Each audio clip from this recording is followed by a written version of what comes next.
welcome back to the channel on this absolutely beautiful day out there. This is probably the best day so far of 2026. It is Friday, March, whatever the... it's Friday, March 6th, and there's no storms. We were supposed to have thunderstorms today, but the sun decided to come out, and it is just an absolutely chef's kiss. It's like 70 degrees. I don't even care that I'm breaking a little bit of a sweat in here today because it's just that nice out. I mean, it's normally pretty hot in here with the lights and everything, but yeah, this is the weather that I live for all year long. So when it's the first day, I kind of get a little giddy with it. So I figure right now it's the afternoon. Haven't been day drinking all day. So we're about to fix that. We are going to do some rails into ales. And today I found this product. I've never heard of it, never seen it before. It is Smithwick's & Son from Ireland, Irish-made red ale. 4.5% alcohol, 14.9 fluid ounces. It's in a can. I'm more of a bottle baby, but you know what? A can will work for me today. And so we've got a long one today. This was a little switching. Ooh, that's you're not really seeing it. That's got a nice little pour going on. Yeah, it's a switching video that I actually did a little while ago, and in anticipation of being on the road. And yeah, this is the last one that was pre-recorded. So from here on in, I'm not sure, where I'm going to go, if I'm going to continue the series, or I will be home next Friday. So maybe I'll do one, I was going to say live, not necessarily live, but, not actually watching the video, but actually doing some narration through the video while I'm actually doing it. So, and I'm not sure what I'm doing yet on that one.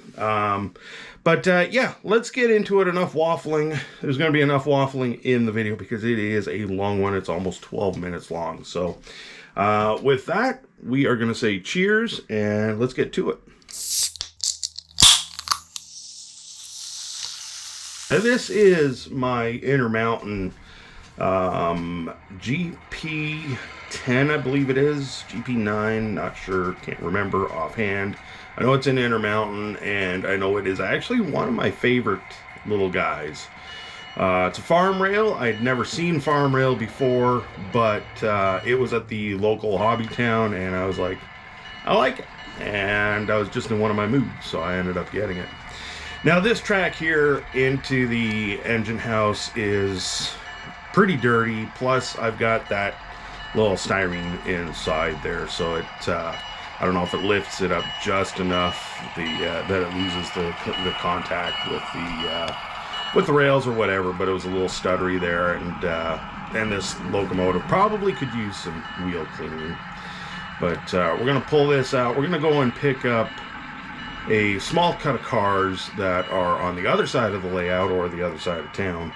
And we're going to come in and we are going to put, what is it? I can't remember now. It's been so long. I think we're going to put the flatbed, or the flat car with the pipes into that little paved area right there. So yeah, anyways, this weather, like I said, it's absolutely gorgeous. We've been having some sort of a winter lately. I don't know what it is, but...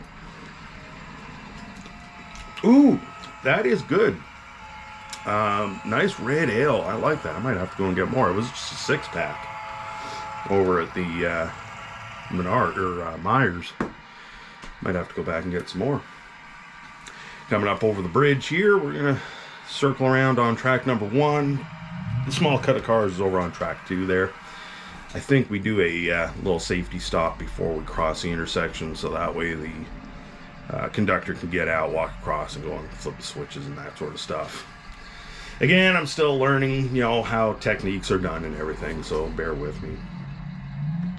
And, I had a comment on, there's like a little piece of red paint from the logo on this cup. Kind of annoying. there was a comment on one of the last Rails and Ales that he said, you know, he enjoyed the videos. He couldn't drink at the time, or he doesn't drink beer, or whatever the case is. You don't have to drink beer. This is, I'm a beer drinker. I drink any sort of alcohol. I drink a lot of pop. I drink water. It doesn't matter. It's more of just the social aspect of, you know, of hanging out with other model railroaders and that sort of stuff. Kind of just like, you know, hey, we're going to go to the bar. You want to come along? Sure. You know, just, you know, whatever. You don't have to drink beer. You don't have to drink alcohol. You don't have to drink at all. It's just a matter of hanging out and watching some trains is basically the only point in this. It's just, you know, it's kind of nice to have an adult beverage if you can, and if that's your choice. Just, you know how it is. It's kind of nice to have one every once in a while. And if these videos continue to come out on Fridays, end of the work week, it's perfect. We got one fly in the house already. Got all the windows open. Of course, they're 40-year-old windows, so there's a lot of cracks and some screens are missing, but I figured we'd be safe. I figured being the first warm day, there wouldn't be any flies yet. But we got one flying around here, so don't mind him if he goes whizzing by. So we just crossed over to track 2, as well as crossing over Industrial Avenue.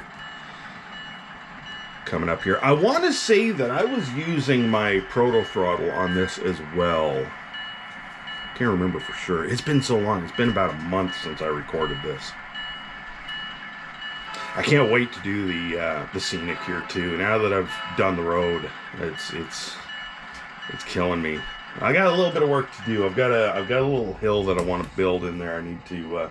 I've got the foam cut down to where I want it, so now I just need to put the what is it, the plaster cloth over it, and get that situated, and then I can start working on doing some of the scenic.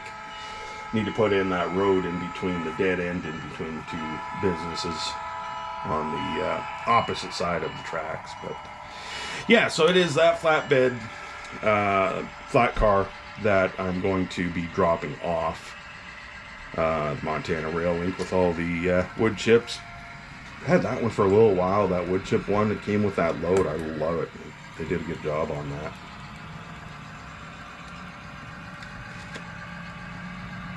Of course, that flat car, I believe, was a Scale Trains. I bought it used, weathered like that. Oh, bikers are out there. I'm telling you, man, today is the first gorgeous day. If you don't like these days, man, there's something wrong with you.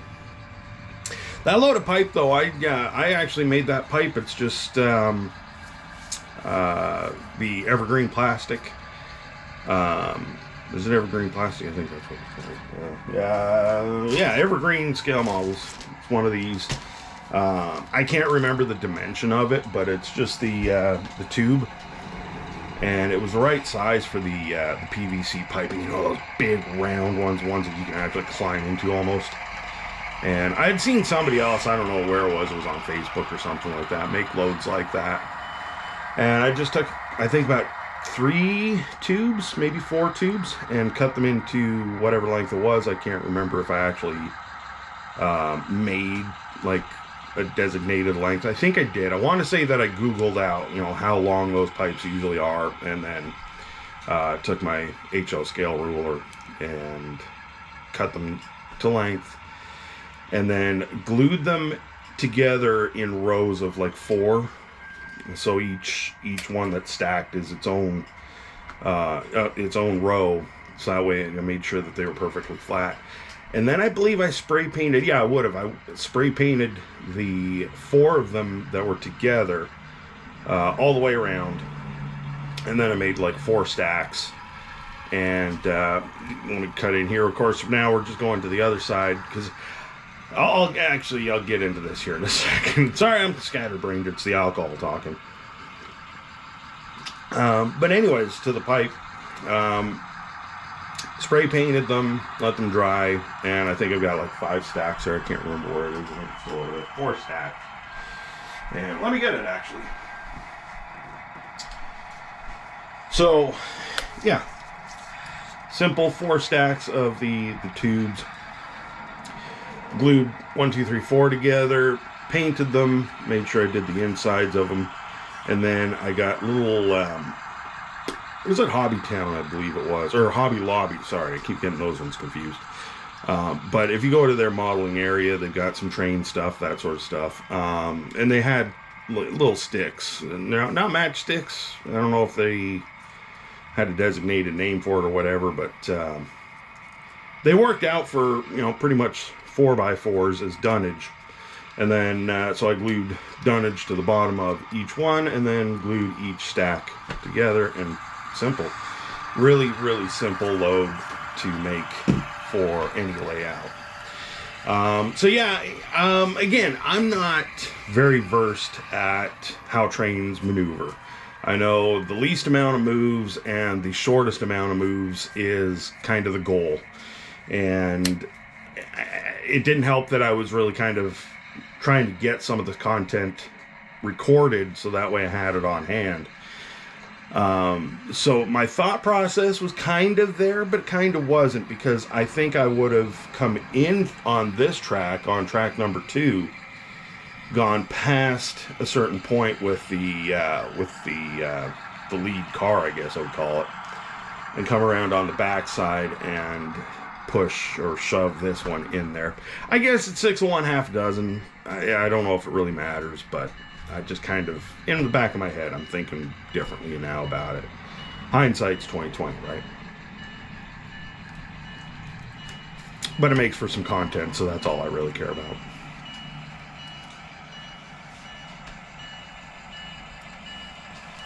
I like doing this this layout too. This, 2-3 years ago, it was the first time that I worked with gypsulite and bearing track, and I'm really happy the way it came out. And I honestly don't even know what paints I used. I think I used some apple barrel, and I think I used, I honestly don't know, Vallejo. There's a mix that I used. Of course, I didn't have half the paints I do now, so I don't even know if it would have been Vallejo. It might have just been a couple of different apple barrels and that sort of stuff, but I think I used like 2 or 3 different, and I made sure that it was different from the parking lot on that back building there, that cross dock, because, it's one thing you got to think about is the difference in age and quality of material that would have been used. For this, what's now a cross dock, but at the time when I was building it, I didn't know what it was going to be, or not a cross dock, sorry, team track. I had kind of a scrapyard in mind, or, some piping or lumber, I didn't know, but I figured it would be a little bit more abused than the cross dock. I figured maybe it's a little older, so you want to bleach it a little bit, want it to be a little bit lighter. That parking lot could have gotten, repaved, or it could have even had that, whatever it is, that paint, that tar paint that they put over it to reseal it. I guess it's a resealer. Maybe that was done 5 years ago, and the cross dock, or the team track is 10 years old. So that's little things that you really got to kind of think about. Kind of like me thinking about this whistle, this whistle sign here going into the engine house. Doesn't make sense. I think I just put it there as a placeholder, but it's still there to this day, 3 years later. So we dropped off that car, and now we are going to take these off to the next endeavor, wherever that's going to be. And I really need an end-of-train device on that. Alright, so that is it. I actually enjoyed doing this. I haven't done much switching in actually a long time, and even when I had it just as the 8x2, I didn't do very much switching on it. I'm not sure why. I don't know. I built it, I looked at it, and I played around with it a little bit, but I didn't actually do any sort of real ops. But it was fun. I can't wait to get the rest of this layout done. I really haven't done I did, when I first built it, I did do some of the blue industry, whatever it's going to be called. I did a couple of things into there, but since building on that other track on the other side and then all this here in front of me, I really haven't done very much, and so I need to do that. Hopefully I'll do that next Friday when I record, or if I record, or whatever the case is, the next Rails and Ales. But you know, we will see. I'm going to wrap this video up because it is a longer one, and I really hope all of you enjoyed it. I hope that you had the beverage of choice, and that you were able to just relax and not think about anything that's going on in the world. I know right now is a really, really bad time for everybody, and yeah, that's the great thing about model railroading, is we can make our own little world, and it can be as perfect as we want. So hopefully I was able to take your mind off of anything that you're going through at the moment. So on that note, thank you so much for watching, and we will catch you next time. Happy railroading.